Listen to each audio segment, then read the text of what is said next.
जय हिंद दोस्तों, मैं मानिक नायक आप सबको अपने YouTube चैनल पे वेलकम करता हूँ। आज हम लोग BPSC प्रीलिम्स के रिगार्डिंग एडिटोरिया 5000 MCQ सीरीज का सेट नंबर 5 को यहाँ पे डिस्कस करने वाले हैं। चलिए स्टार्ट करते हैं। स्टार्ट करने से पहले मैं थोड़ा सा बता दूँ, थोड़ा सा एडवर्टाइजमेंट कर लेता हूँ। तो चलिए मैं आंसर राइटिंग के रिगार्डिंग बता देता हूँ थोड़ा सा। ये हमारा BPSC 70 के regarding free answer writing series चल रहा है हमारे टेलीग्राम ग्रुप में। अगर आप जुड़ना चाहते हैं तो आपको यहाँ पे लिंक दे रखा है, आप उससे जुड़ सकते हैं।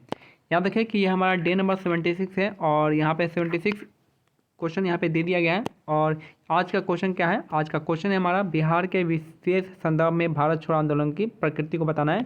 ये आपका जो है इसको आपको कल शाम 7:30 बजे से लेकर 8 बजे तक के बीच में अपलोड करना है हमारे टेलीग्राम चैनल, जिसका लिंक दे रखा है BPSC_my_notes में। अगर आपको लिंक नहीं मिल पाता है तो आप हमें 6200922032 पे टेलीग्राम पे या व्हाट्सएप पे मैसेज कर सकते हैं, आपको लिंक डायरेक्टली सेंड कर दिया जाएगा।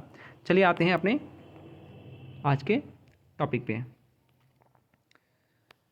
आज का पहला क्वेश्चन देखते हैं। हमारे सेट नंबर 5 का पहला क्वेश्चन है, फिरोज शाह मेहता द्वारा किस वर्ष बम्बई प्रेसिडेंसी एसोसिएशन की स्थापना की गई थी? ये हो जाएगा आपका 1885 में केटी तेलांग के साथ किया था।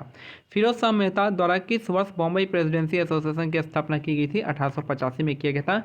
इसके साथ ही 1885 में ही आपका INC की स्थापना हुई थी। कहाँ पे? बॉम्बे में हुआ था। उमेश चंद्र बैनर्जी पहले अध्यक्ष थे और इसके सेक्रेटरी कौन थे? एओ ह्यूम थे। और एओ ह्यूम ने ही इनकी स्थापना की थी INC की। मृत घाटी डेथ वैली क्यों प्रसिद्ध है? शुरुआत में मेरे को लगा था कि ये लवणता के कारण होना चाहिए, लेकिन आपका गलत हो जाएगा। डेथ वैली जो है आपका मृत घाटी, ये जो है आपका अत्यधिक उष्णता के कारण हुआ है, यानी सबसे हाईएस्ट टेम्परेचर यहाँ पे रिकॉर्ड हुआ था अभी तक के पृथ्वी पे। जितना भी सबसे ज़्यादा टेम्परेचर कहाँ पे रिकॉर्ड हुआ है? आपका मृत घाटी यानी डेथ वैली में ही आपका रिकॉर्ड हुआ है, यहाँ पे अत्यधिक उष्णता के कारण, हाईएस्ट टेम्परेचर की वजह से। ये क्वेश्चन देखिए यहाँ पे, जलोढ़ मिट्टी के संदर्भ में कौन सा कथन सत्य है बताना है। तो जलोढ़ मृदा प्रायद्वीपीय प्रदेश में पूर्वी तट की नदी डेल्टाओं और नदियों की घाटियों में पाई जाती है। तो सही बात है, पूर्वी तट के किनारे नदी डेल्टाओं और नदियों की घाटियों में पाई जाती है, तो डेल्टा के पास ही मिलेगा आपको, ये तो आपका सही हो गया। नेक्स्ट है, प्रतिवर्ष बाढ़ों के द्वारा निक्षेपित होने वाली नई जलोढ़ मृदा। देखिए नई जलोढ़ मृदा को हम क्या कहते हैं? खादर कहते हैं। ठीक है, बांगर नहीं कहते, खादर कहते हैं। तो ये वाला क्वेश्चन क्या है? गलत हो गया। तो 2 गलत हो गया, तो ये गलत हो गया और ये गलत हो गया, 2 ऑप्शन गलत हो गया। पहला आपका सही है। तीसरा देखते हैं, जलोढ़ मृदा में पोटाश की मात्रा अधिक पाई जाती है। तो ये आपका क्या है? आपका सही है। तो जलोढ़ में जो पोटाश की मात्रा होती है अधिक होती है, ये भी आपका क्वेश्चन क्या हो जाएगा? ऑप्शन यहाँ पे 1 और 3 जो है सही हो जाएगा। नेक्स्ट है, सूर्य ग्रहण की स्थिति में क्या होता है? तो सूर्य ग्रहण की स्थिति में सूर्य और पृथ्वी के बीच में क्या आता है? चंद्रमा आ जाती है। सूर्य और पृथ्वी के बीच में चंद्रमा आती है तो उसको हम सूर्य ग्रहण कहते हैं, सोलर इक्लिप्स कहते हैं। नेक्स्ट है, यूरेनियम के भंडार में निम्नलिखित देशों में से कौन सा देश शीर्ष पे है? अगर हम भंडार के पर्सपेक्टिव से देखेंगे तो ये हो जाएगा ऑस्ट्रेलिया। अगर हम प्रोडक्शन के हिसाब से देखें तो कजाकिस्तान हो जाएगा। तो और भंडारण में कौन है? तो ऑस्ट्रेलिया 1 नंबर पे है। प्रोडक्शन में किसका है? तो कजाकिस्तान 1 नंबर पे होगा। नेक्स्ट है, निम्नलिखित में से कौन सही सुमेलित नहीं है पूछ रहा है। तो यहाँ पे पहला जो हो जाएगा, निम्नलिखित में से कौन सही सुमेलित नहीं है? तो 10 डिग्री चैनल जो आपका अंडमान और निकोबार द्वीप पे है, यानी लिटिल अंडमान और कार निकोबार के बीच में है 10 डिग्री चैनल। डोवर जल डमरू मध्य जो हो जाएगा आपका इंग्लिश चैनल और उत्तरी सागर के बीच में है, ये भी सही है। मलक्का जल संधि अंडमान सागर को दक्षिण चीन सागर से जोड़ता है, लेकिन डेविस जो है ये आपका गलत दे रखा है। डेविस जल संधि बैफिन खाड़ी को प्रशांत नहीं होगा, यहाँ पे अटलांटिक ओशन हो जाएगा, अटलांटिक ओशन से जोड़ता है। ठीक है, तो ये आपका 1, 2 और 3 इसका करेक्ट आंसर हो जाएगा। ऑलिव रिडले टर्टल जो है आपका, ऑलिव रिडले कछुआ के स्थल के रूप में कौन सा स्थल प्रचलित है? तो यहाँ पे जो है भीतरकनिका किसके लिए फेमस है? ऑलिव रिडले टर्टल के लिए। ऑलिव रिडले टर्टल के लिए कौन सा फेमस सबसे प्रसिद्ध है? तो भीतरकनिका इसका करेक्ट आंसर है। कहाँ पे है? उड़ीसा में है। फिर आपका सिमलीपाल भी उड़ीसा में है। पेरियार आपका केरला में है और सुल्तानपुर बर्ड सेंचुरी कहाँ पे है? ये आपका हरियाणा में है। नेक्स्ट है, किस वन क्षेत्र को पृथ्वी का फेफड़ा कहते हैं? तो फिर पृथ्वी का फेफड़ा हम अमेजोन वर्षा वन को कहते हैं। पृथ्वी के फेफड़ा को हम क्या कहते हैं? अमेजोन वर्षा वन कहते हैं। यहाँ पे कौन सा घास का मैदान मिलता है? यहाँ पे सेलवास मिलता है, सेलवास। निम्नलिखित में से कौन ओजोन परत को सर्वाधिक नुकसान पहुंचाता है? तो ये हो जाएगा आपका क्लोरोफ्लोरोकार्बन। क्लोरोफ्लोरोकार्बन जो है ओजोन परत को सर्वाधिक नुकसान मिलता है। और याद रखना है ओजोन को O3 से नापते हैं और इसको जो मेजर करते हैं हम डॉप्सन यूनिट में करते हैं। और याद रखना ओजोन परत किस स्फीयर में मिलता है? तो ये मिलता है हमको स्ट्रेटोस्फीयर में, संताप मंडल में। नेक्स्ट है पारितंत्रिक तंत्र क्या है यार? पारिस्थितिकी तंत्र की संकल्पना को किसने प्रस्तावित किया था? यानी सिंपल सा कह रहे हैं इकोसिस्टम। इकोसिस्टम को किसने किया था? तो आपका ट्रांसलेट नहीं किया था। कैसे याद रखेंगे? इकोसिस्टम, सिस्टम में टी आ रहा है तो यहाँ पे क्या हो जाएगा? टी से ट्रांसलेट याद रखना है। इकोलॉजी से क्या आएगा? एल आता है, तो इकोलॉजी वाला मैं लगता है भूल गया। ठीक है, इकोलॉजी वाला मैं भूल गया हूँ। याद है मेरे को, नाम देखेंगे तो याद आ जाएगा।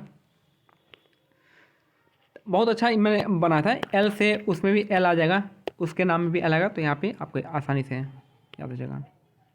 नेक्स्ट है पश्चिम की ओर प्रवाहित होने वाली नदी कौन सी है? तो पश्चिम की ओर यानी पश्चिम की ओर मतलब कहाँ पे?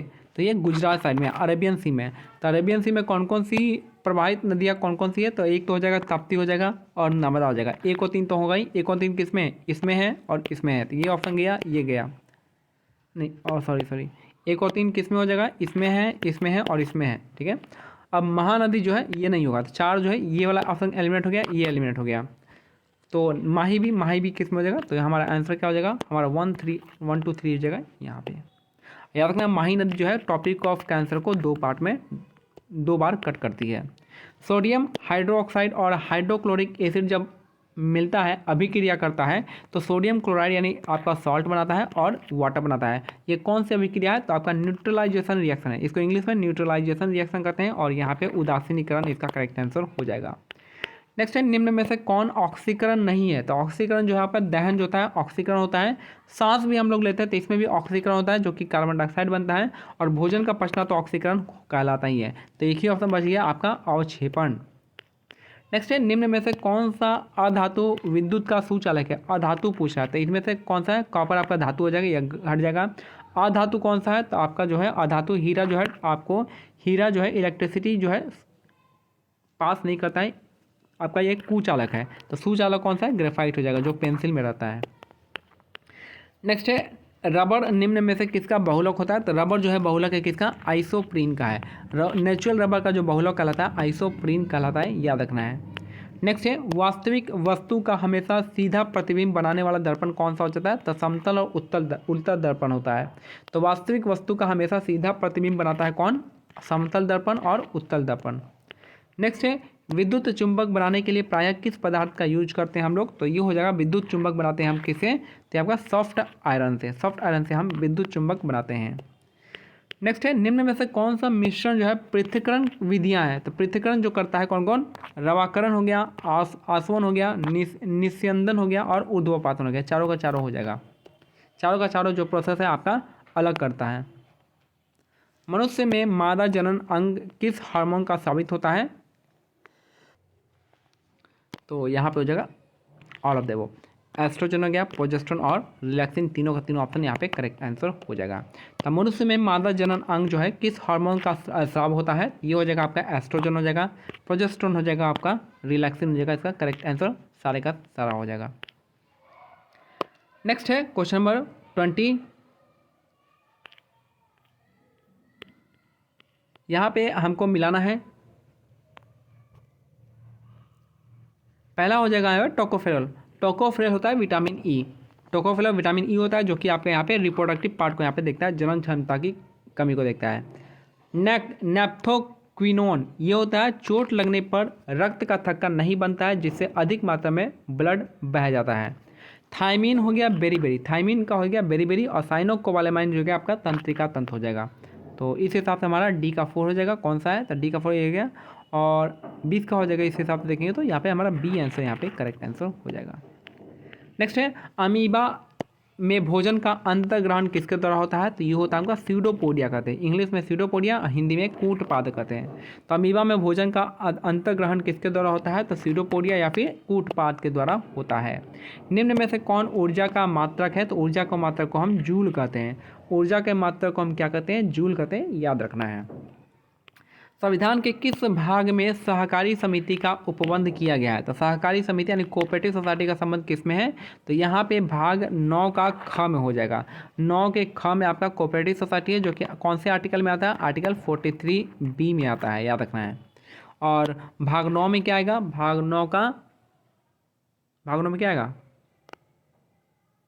भाग 9 पंचायत वाला हो जाएगा। 23 का सी हो जाएगा। तो याद रखना है, भाग 10 देख लेना। सहकारी समिति का हो जाएगा भाग 9 ख हो जाएगा। क में पंचायत हो जाएगा।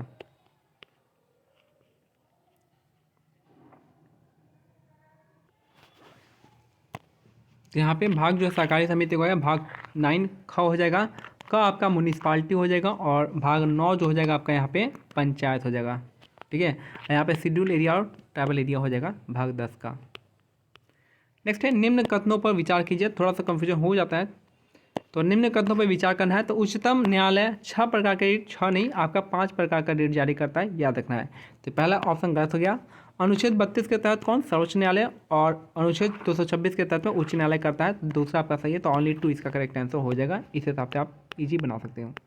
नेक्स्ट है मौलिक कर्तव्य के बारे में बताना है कौन सा आपका यहाँ पे सही है। पहला देखिए, सरदार स्वर्ण सिंह समिति के सुझाव पर भारतीय संविधान में मौलिक कर्तव्य को जोड़ा गया था, ये आपका सही है। सरदार स्वर्ण सिंह समिति ने संविधान में 8 मूल कर्तव्य को जोड़ने का सुझाव दिया था, ये भी सही है। 42वें संविधान संशोधन के द्वारा 10 मौलिक कर्तव्यों को संविधान में जोड़ा गया था, ये भी आपका सही है। 42वां संविधान संशोधन कब हुआ था? 1976 में हुआ था, और स्वर्ण सिंह समिति के आधार पर। और वर्तमान में भारतीय संविधान में 12 मौलिक कर्तव्य है, नहीं गलत है, 12 नहीं है, 11 है। ठीक है, तो हमारा चौथा वाला गलत हो गया, तो ये ऑप्शन नहीं होगा, बाकी 1 2 3 इसका करेक्ट आंसर हो जाएगा। नेक्स्ट है 1919 के भारत शासन अधिनियम की निम्नलिखित में से कौन सी प्रमुख विशेषताएं हैं? तो इसमें जो है विशेषताएं आपका हो जाएगा, केंद्र और प्रांतों के विधायी शक्ति का हस्तांतरण हो गया था, प्रांतों की कार्यकारिणी सरकार में द्वैध शासन की व्यवस्था की गई थी, और इसके तहत पहली बार केंद्रीय बजट को राज्यों के बजट से अलग कर दिया गया था। याद रखना है, जो प्रांतों में द्वैध शासन आया था, ये आपका भारत शासन अधिनियम 1919 का हुआ था, जिसको मॉन्टेग्यू चैमफोर्ड रिफॉर्म भी कहा जाता है। नेक्स्ट है, स्वतंत्र भारत के पहले मंत्रिमंडल में रेलवे एवं परिवहन मंत्रालय का जिम्मा किसे सौंपा गया था? तो ये थे आपके जॉन मथाई। स्वतंत्र भारत के पहले मंत्रिमंडल में रेलवे एवं परिवहन मंत्रालय का जो जिम्मा दिया गया था, जॉन मथाई को दिया गया था।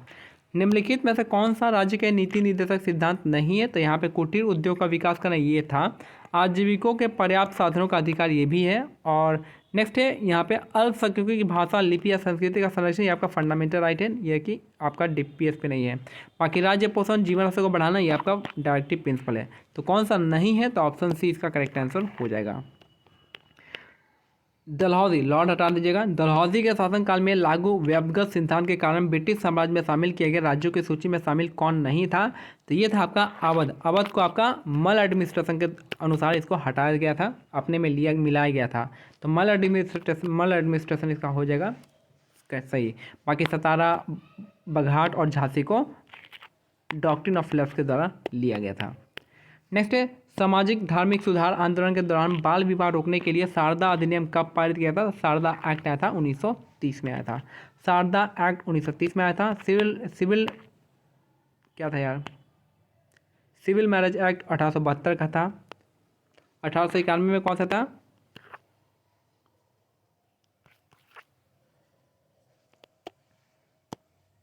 उन्नीस में हार्थो कमेटी आया था, याद रखना है, हार्थो कमेटी। ठीक है, तो और 1917 में आपका सैडलर आया था। नेक्स्ट है, भारत में हुए किसान आंदोलन में प्रथम भारतीय किसान स्कूल की स्थापना किसने किया था? तो आपका एनजी रंगा ने किया था। पहला किसान आंदोलन में प्रथम भारतीय किसान स्कूल की स्थापना जो है एनजी रंगा ने किया था, याद रखना है। नेक्स्ट है, इंडियन मिरर समाचार पत्र का संपादन किनके द्वारा किया गया था? ये थे आपके देवेंद्र नाथ टैगोर। इंडियन मिरर समाचार पत्र का संपादन जो है आपका देवेंद्र नाथ टैगोर ने किया था। नेक्स्ट है, कांग्रेस के किस अधिवेशन के दौरान पृथक निर्वाचन पद्धति को अस्वीकार किया गया था? तो 1909 का लाहौर सेशन इसका करेक्ट आंसर हो जाएगा। याद रखना है कि जो पृथक निर्वाचन आया था किस में आया था? 1919 के मॉडल मिंटो रिफॉर्म में आया था, और इसी को अस्वीकार किया था 1909 के लाहौर अधिवेशन में।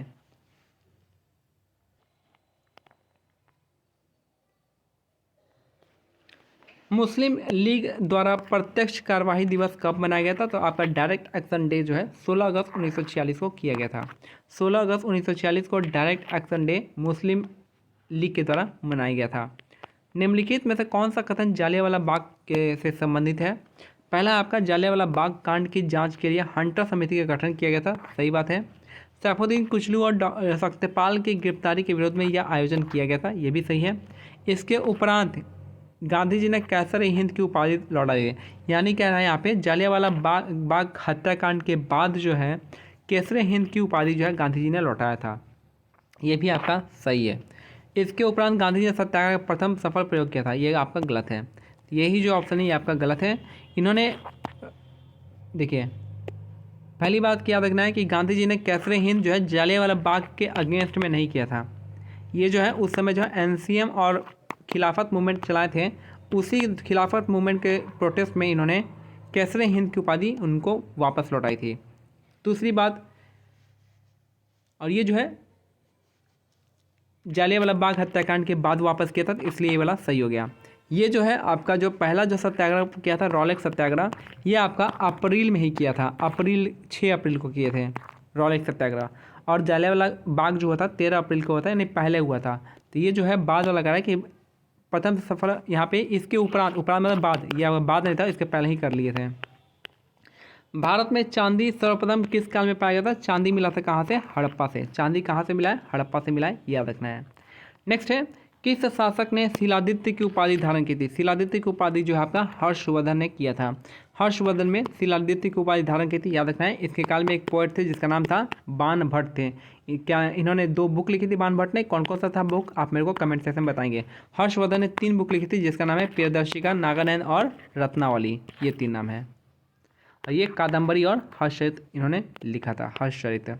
निम्नलिखित में से किस संत को कृष्ण और विष्णु का अवतार मानते हैं? तो चैतन्य महाप्रभु को मानते हैं। कृष्ण और विष्णु का अवतार चैतन्य महाप्रभु, इसका करेक्ट आंसर हो जाएगा। प्रसिद्ध विक्रमशिला यूनिवर्सिटी जो है की स्थापना भागलपुर में किस शासक ने की थी? तो विक्रमशिला यूनिवर्सिटी की स्थापना जो है आपका धर्मपाल ने किया था। याद रखना है, विक्रमशिला यूनिवर्सिटी का स्थापना धर्मपाल ने किया था, याद रखना है। नेक्स्ट है, निम्न में से किस शासक ने महात्मा बुद्ध की सेवा में अपने राजवैद्य जीवक को भेजा था? ये था बिंबिसार।